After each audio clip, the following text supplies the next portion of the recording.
Depuis cette fusillade, tout le monde croyait Reg mort. Mais Big Mike, son frère, a pris tous les risques pour l'emmener à l'hôpital. 5 ans plus tard, Reg apprend que Duda est mort. Il comprend que c'est le moment de reprendre le 63e secteur. Reg apprend que son petit frère Jake a repris sa vie. Jake est en train de lancer sa propre marque de vêtements. Reg décide d'aller le retrouver. Quand Jake ouvre la porte, il est sous le choc.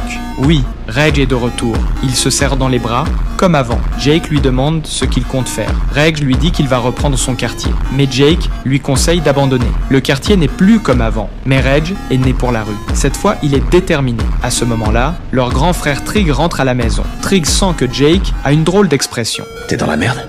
Ça, j'en sais rien. Tu vas parler? Je suis pas seul, y a quelqu'un. Ta couche, oui.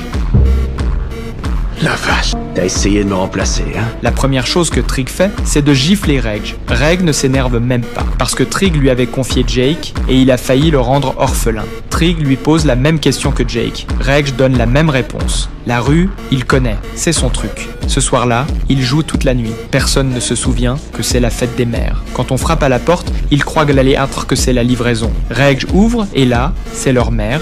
Maman? Maman? Quoi, mais qu'est-ce que tu fais là? Hey, un peu de respect, frérot. La ferme. C'est Reg qui m'a demandé de venir. Ça a toujours été ton préféré. Non, c'est faux. Faut pas mentir, maman. Je vous aime autant tous les trois. Alors pourquoi tu nous abandonnes toujours? Trig est déçu par sa mère, parce qu'elle les a abandonnés, elle est partie. Jake doit le calmer. Trig ne comprend pas. Il pense qu'elle va encore les abandonner. Faut arrêter de me rendre responsable de tout. T'as fait des enfants sans avoir l'intention de les élever. C'est pour ça que t'as 3 garçons qui prétendent être des hommes. J'ai pas eu une mère parfaite, mais qu'il est temps que tu passes à autre Me chose. dis pas comment faire mon deuil. Et tu fais le deuil de quoi? De la vie que j'aurais pu avoir. Mais Reg et Jake ont déjà laissé tomber la rancune. Ils veulent juste avancer. Merci de nous avoir donné la vie. Merci à vous de m'avoir donné une raison de continuer à vivre. Plus tard, leur mère prépare leur plat préféré. Ils n'ont jamais mangé ce qu'elle cuisinait. Avant, elle jouait tout le temps. Elle ne rentrait jamais. Ils s'assoient tous ensemble pour ce repas de famille qui a pris des années à arriver. Le lendemain, Reg passe enfin aux choses sérieuses. Qu'est-ce que tu veux, Jake? Où est Nuck? Pourquoi? On a juste besoin de mettre des choses au point en vitesse.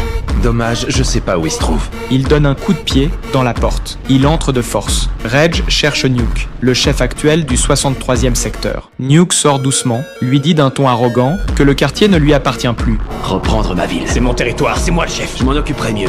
Foutez le camp déjà que je vais tout reprendre. On peut partir en guerre aujourd'hui, demain. Je suis prêt quand tu veux. Je reviendrai pour reprendre ce territoire. Cool. Histoire que tu le saches, si je te descends, c'est moi qui enterrerai ton corps en personne. Quand Reg et Nuke se font face, l'air est chargé de tension. Reg n'a qu'une idée en tête. Cette fois, il reprendra tout ce qui lui appartient.